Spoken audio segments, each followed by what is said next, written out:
You're in tune to the FuseBox radio broadcast. Turn the music up inside my session. These folks gotta hear my message.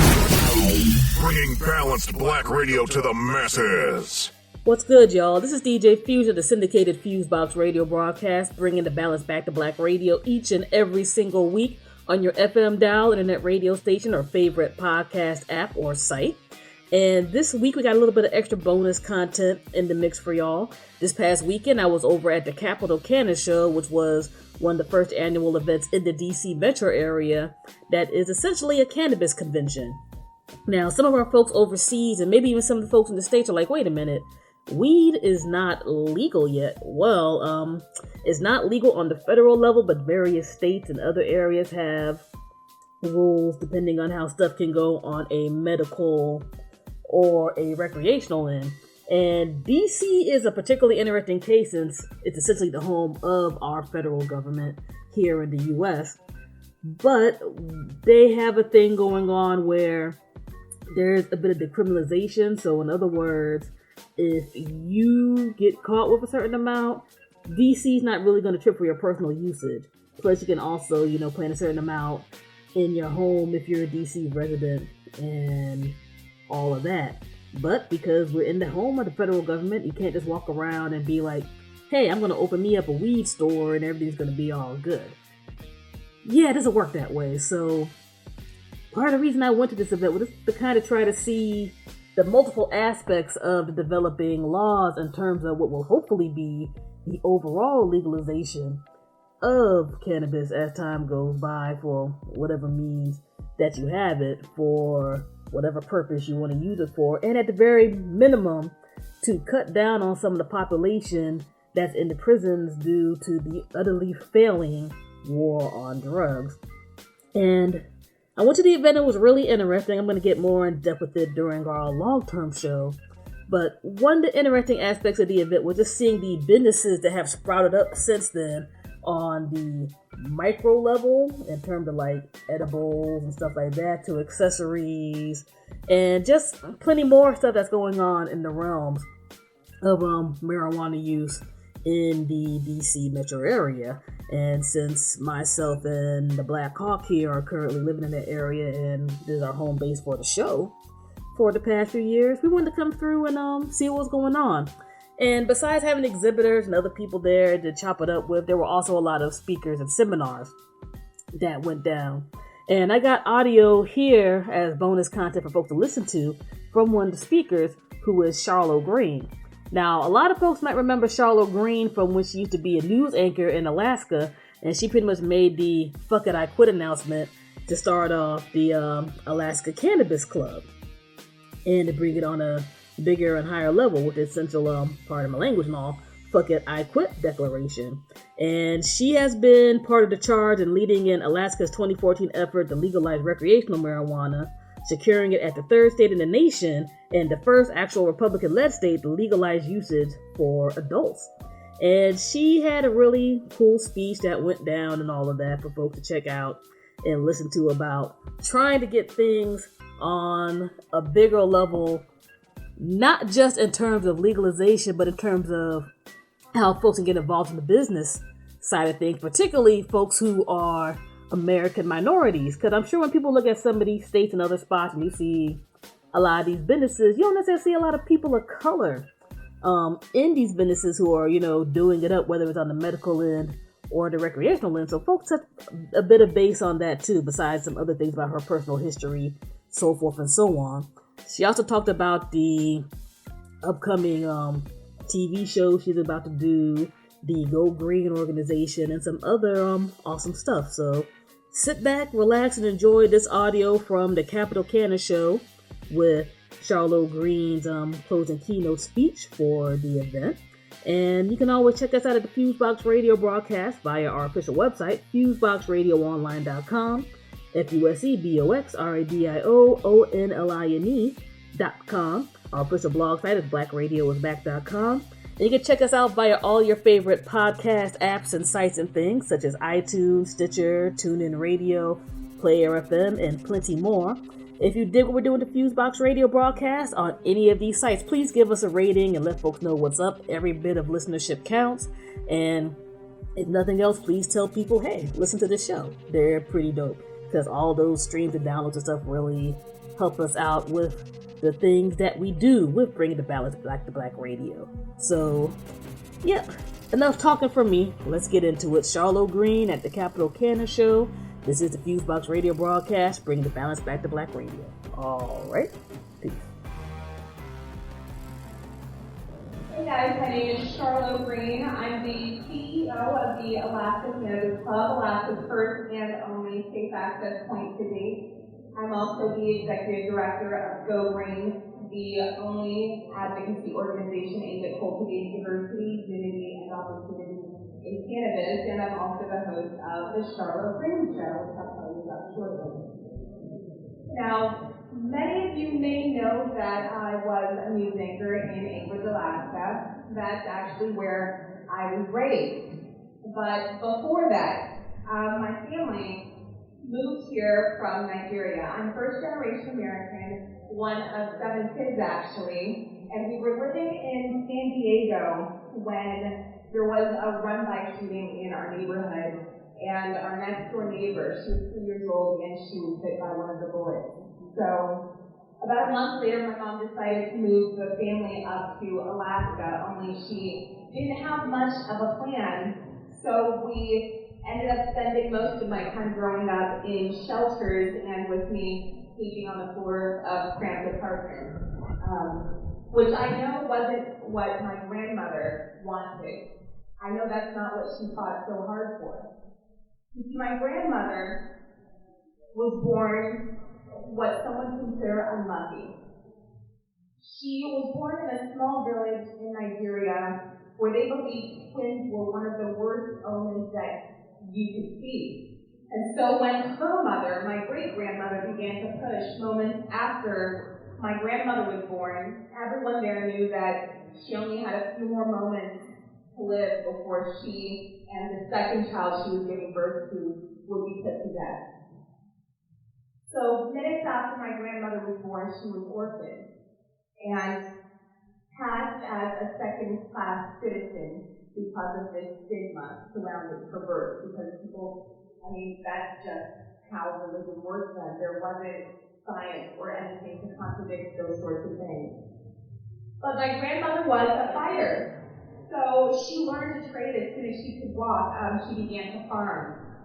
And she married relatively early. My grandfather, as a means of survival, fortunately, they fell in love and were together for more than 6 years up until his death.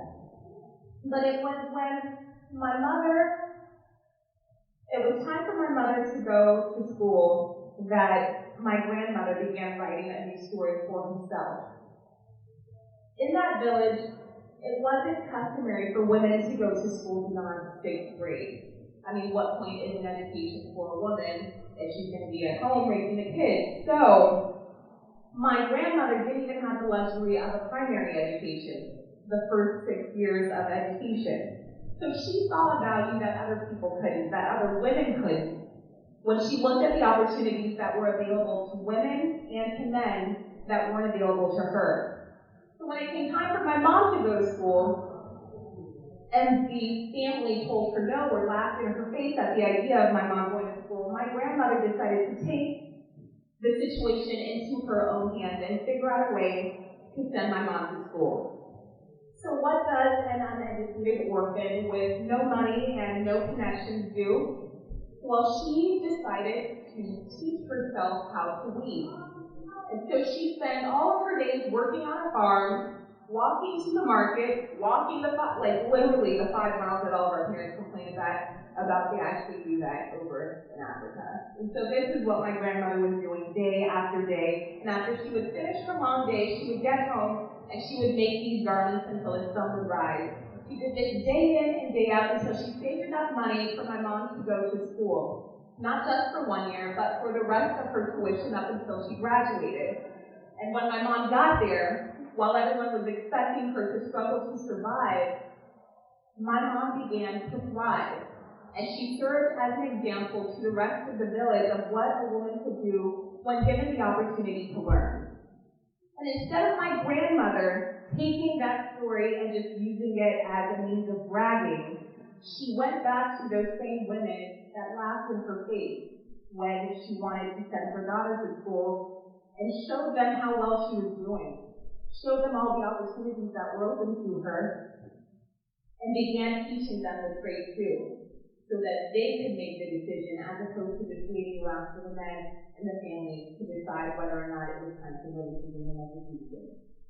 And because my grandmother decided to take her life into her own hands and craft a new story, one that had never been written in her community, not only did my mother gain an education, but every generation of women after my mother are now not only expected to go to school, but they're expected to thrive as well.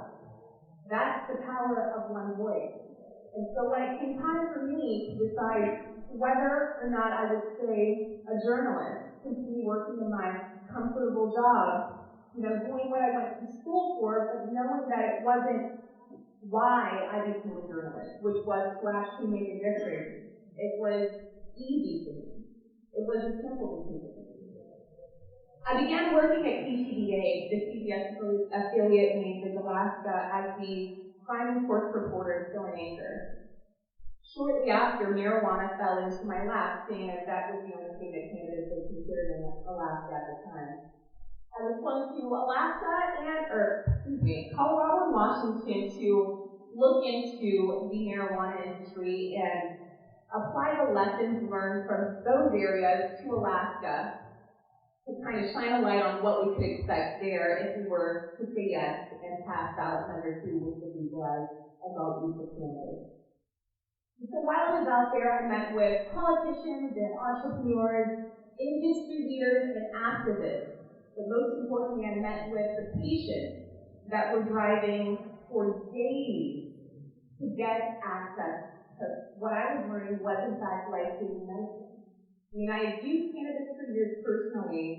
In fact, I grew up, like most Alaskans, abusing alcohol relatively early on. And it hit a point in college where I was basically failing out of school, and it was my best friend that suggested I consider cannabis as opposed to continuing using alcohol as a vice. And I went from failing out of school to landing on the dean's list every semester after that, and graduating cum laude and becoming a news anchor, and the rest is history. And all of that's because of cannabis and because of my friends that encouraged me to consider it. And so here I am working as a news anchor, and I learned that people in my own community are in need of help. And I, as the lead reporter and secret advocate, likely was the only person that could make our medical marijuana law real. Alaskans voted to legalize medical marijuana in 1998, but the state never acted to do anything outside of set up the registry to collect payments from people that wanted access, but there was no way for any of them to get the medicine that they needed. So I used my access to create the Green Print for the Alaska Cannabis Club. And on April 20th of 2014, we launched, and we're preparing to celebrate our 2-year anniversary. And so from then on, as soon as we put the club online, it was really, really clear that the need of this desperate community was too great for me to balance with my career as a journalist. And when I met an Alaska Cannabis Club member for the first time face to face, that's what did it for me. Her name, we'll call her Pam. And Pam was in the last stages of her life. Her doctor figured prescribing cannabis couldn't hurt, so why not? And when she asked where she could fill her prescription, he told her to go and find it on the street. So at 72 years old, she goes to these back alleys and ends up getting robbed twice. She tells me, when I finally get a chance to meet her, that she had reached a point of desperation and decided to pray for the first time in a long time, longer than I had been alive, actually. And after she finished praying, she went online, and the first thing that popped up was acannabisclub.com, the website to my collective. And so I'm standing in front of this woman the very next day, and she's crying and telling me how the service I was called to provide had just renewed her faith in God. And from then on, I mean, it was simple. We built the club up to a point where it's self-sustaining, so I can dedicate all of my energy toward helping these people that actually need it. And that's what I did. So when I was ready, when we at the club were ready, we reached out to one of the club's youngest members. His name was Solomon Mishukos. He was 21 years old and battling testicular cancer. It was his mother that reached out to the club asking if he could become a member to see if cannabis could help treat or ease the effects of his chemotherapy. And so here we are 4 months later, and the color is back in his skin, and he's put on probably 15 or 20 pounds, and they're more than happy to help us keep it a secret that neither interviewee was also the wee lady they were doing the story about. So we put together the package, and the story aired live, and while the teleprompter is running with the separate script I prepared, I speak from my heart and speak honestly about everything, the story that they just saw. And I say, everything you heard is why I, the actual owner of the Alaska Cannabis Club, will be dedicating all of my energy toward fighting for freedom and fairness, which begins with legalizing marijuana here in Alaska. And after this job, well, not that I look great, but that's what I say.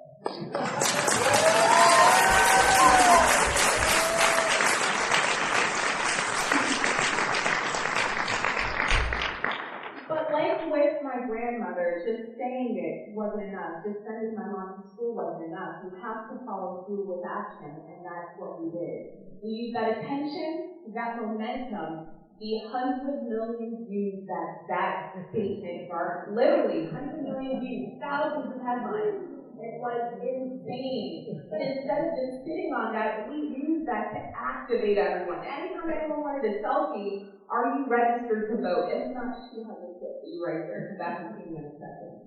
Like, seriously, we had entire nightclubs of people chanting, yes, song two, Sunday night quit. To the very next morning, advocates in church relaying how important it is to, seriously, we got to reach everybody. The people in church are all over the club. They are sometimes, though. But just going out and reaching out to as many people as possible, relaying how related we all are in this fight together.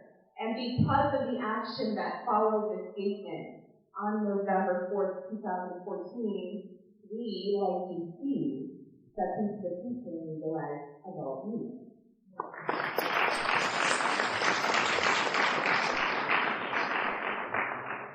And so I share that story to let you know how important it is for you to take advantage of the opportunities that might present themselves when you least expect it. Only all of you sitting here, you know that the cannabis industry provides a golden opportunity for you to get in and create an entirely new story, not only for yourself, but for generations to come. This is an opportunity of a lifetime to change every lifetime that will follow us, especially when I'm speaking to people of color. There is no other industry with a foundation being laid where your voice can impact how the industry will look for every generation there is to follow. So everyone that is here, that has a booth out there, that's taking advantage of the opportunities this industry presents, I thank you.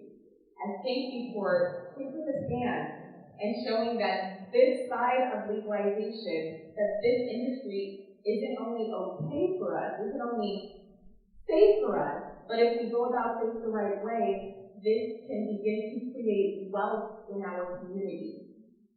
Wealth which can turn into political capital, more of a say in decisions that actually matter to our communities, to our children, to our neighbors. This is our time. And if we don't act right now, while the foundation is doing right, we won't be able to be a part in any of this that's happening.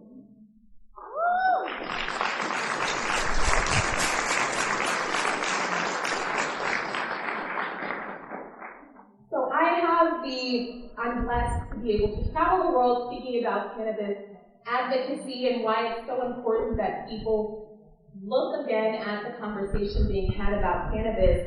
And I know that me just stopping in and speaking somewhere doesn't do enough good.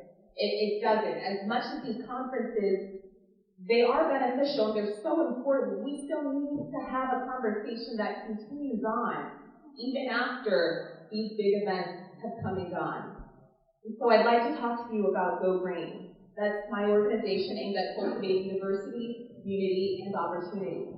You know, a lot of people ask me, how can I help? How can I get active? How can I get involved? And this, after traveling everywhere and seeing the struggle in all of these different places, I know is the best way to get involved and get active.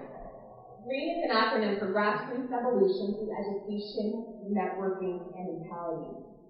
What we're doing is reaching out to people that are ready and willing to lead their communities through the end of prohibition. Have any of you heard of Women Grow? Yeah. So what we're doing is borrowing that same model, but applying it to communities of color. Applying it to communities that need that sort of outreach. Having people that look like us running these groups so we feel more comfortable coming in. I was just speaking with Neil Franklin, and he was saying how important it is for him as a former officer of law to go and speak to other people that have that same badge. It takes someone like you, a lot of the time, to relay how safe a change might be. So what we're doing is asking anyone that's ready and willing to lead to head to gogreene.org, fill out your information, and apply to start a chapter. We need leaders in D.C., we need leaders in Virginia, we need leaders in Maryland, we need leaders everywhere. Everywhere that change is happening, your voice needs to be heard if you want that change to positively affect your community. After the vote happens, a lot of people think the work is done, but that's when the policies are being written. That's when it's being decided who ends up winning and who ends up losing. And it's so important that everyone that's aware of the opportunities that can be made available speak up and usher a way so that those opportunities are available, especially to the people that need them. So that's what I've been up to. I wanted to let everyone know that I'd really, really love to lead here with our chapter lead for DC, Maryland, and Virginia. So if anyone here is ready and willing to lead, put your hand up. Awesome. Well, after we finish a Q&A segment, I'd love to meet you off to the corner here and start getting you signed up. But this is our time. It's our opportunity to create legacies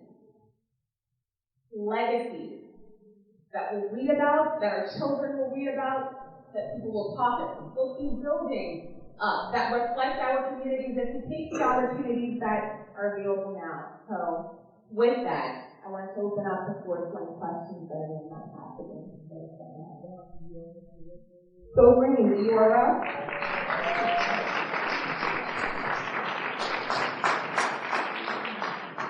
It's GOGREENE, gogreene.org. Any questions? I have a question. I need to formulate my thought. Okay.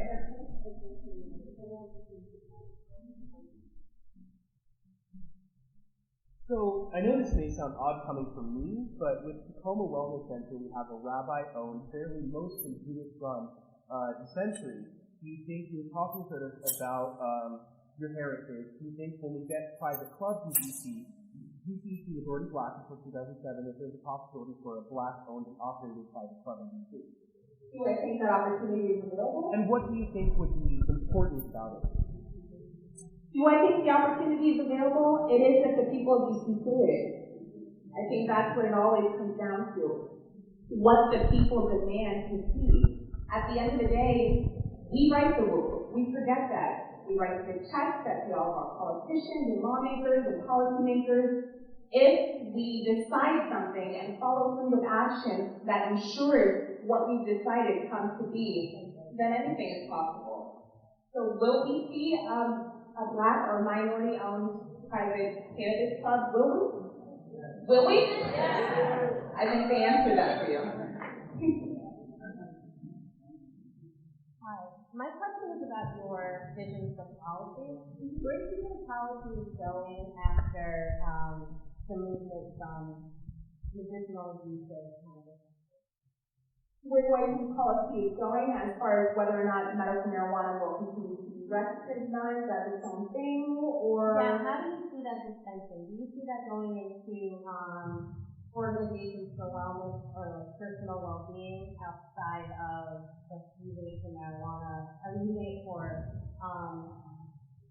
medical purposes through dispensing? Like, do you see it sort of branching into better psychological health or? Absolutely. I think cannabis is all about wellness. I mean, we're hearing more and more about the push for organically grown cannabis. So seeing it go, I guess, more into the wellness industry, is that what you're saying, as opposed to just seeing it out of collectives and through caregivers? Right. Like when I think about the cannabis industry as it exists today, I think about people going to dispensaries for medical marijuana to use at home.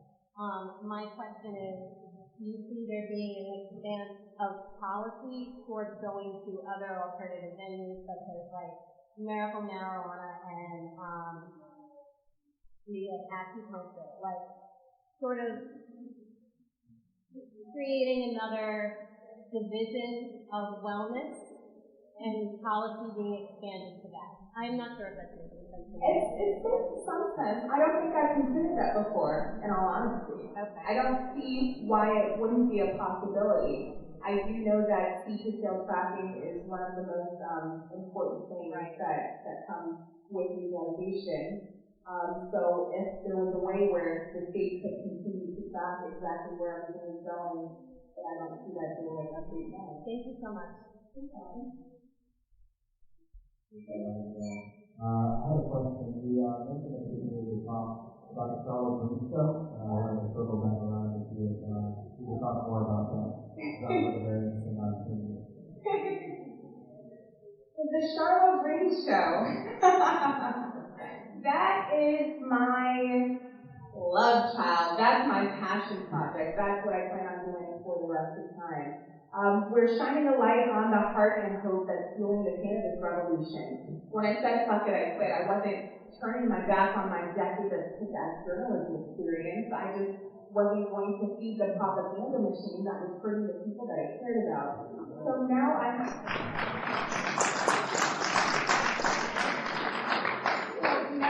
have the opportunity to continue doing what I love, which is traveling the world, empowering people, speaking about cannabis reform and pushing change and progress. And so I'm taking everyone along with me out on the road. We're going to be going to Spain and Amsterdam and back to Jamaica and Canada a few times and to our communities. And we're talking with the moms and children and entrepreneurs and advocates that are just getting everything popping. And that's what the Charlo Greene show is. It's finally the voice that the industry deserves. You know, whenever you see or hear about someone being raided, all you see is the cops coming and carrying the boxes and the headlines, so-and-so, under investigation. I've been raided a couple times. It really, really sucks. And it's never the whole story. It's never the whole story. And you're never going to get the whole story from the news. Period. That's just not going to happen. So this is that story. This is the whole story for the cannabis industry, for the cannabis community, for the cannabis revolution. That's what the Charlo Greene show is. And we have a ton of amazing advertising opportunities, product and brand integration opportunities. So hit me up about it. We're catering specifically to the cannabis community first, as a way for all of you to share your brands with everyone else that they're trying to compete with. Head to charlogreene.com. That's a start. Ebony just did a feature piece. They called me because that was good. So, but it's all over. So check it out. I'm super excited about it. So my question is, I'll be brief with your time, but I just come from California, and so I've seen the industry has been out for a while, when it's possible for it to open up, and now living here, I'm a resident now. And it's an interesting time as someone who, entrepreneurial spirit, like I know where you're headed. But like every other general in here, I don't have $1 million or somebody who will $50 million. Unlike you, I don't have a 10-year experience in journalism, speaking, I don't have a connection to networking. So my question to you is, what is your recommendation to entrepreneurial spirit? And how can I get any kind of momentum behind me so that when legalization regulation of legalization comes to the district, that I can. And for others, especially for the Africans, for Black people who are going to keep this Black, because it's a very Black thing here in DC anyway, we might as well keep this Black. How can we keep this Black? How do we get that support, the finances, the resources to be prepared for when regulation comes that we can own a cannabis dispensary that is Black owned here in DC? What you can do is start by launching the Go GREENE chapter here. That's what you can do right here, right now. I'm going to be helping me and my team are going to be helping with the launch of each individual chapter, reaching out to all of our contacts, putting you in touch with everyone that you need to know. And I'll be coming back and launching the group with you so that everyone comes to that and knows that you are the person that's leading your community through the end of prohibition. That's how we're getting Go GREENE topics. It's a start. And then from then on, I'm tasking you with being a community consultant where you look at the needs of the group that is gathering. You see what it is they need and you go out and find it. You reach out to the experts with the backing of my organization. So it's not just you asking to come and speak, it's us. All of us asking this expert to come and impart some of their knowledge so that we can keep this out. Does that work? Can I ask a question? Yeah. So it's been a pleasure getting to meet you and talk with you, especially after following your story so intensely. I believe we talked about on the phone kind of the immediacy of federal action that related to a state policy. So in terms of the organization, how can we use that here in DC? And hopefully like this here, this is our community, we're looking to see all our friends who came all the way from Alaska for us, but how can we help other states if we're the seat of power and we can influence every senator in every country by going right down here to Embassy Row or down to the White House? What can you see us doing here to help you all there? I think you just mentioned it. I think you just detailed exactly what it was. All of you guys using the fact that you are in the seat of power, that all of our policymakers from around the nation are gathered in your backyard. To keep on, the biggest thing that people can do that are fighting for reform is be an example of what can happen at the end of legalization. Be the example. So here in DC especially, building a thriving industry that can serve as the example. So they aren't always pointing to Denver, but they're looking over here at DC.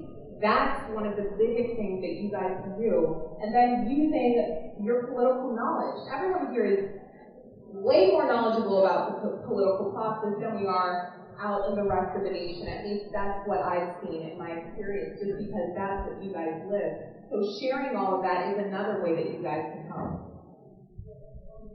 Thank you. Thank you. So I want to take this time. Can everybody give Ms. Greene a round of applause?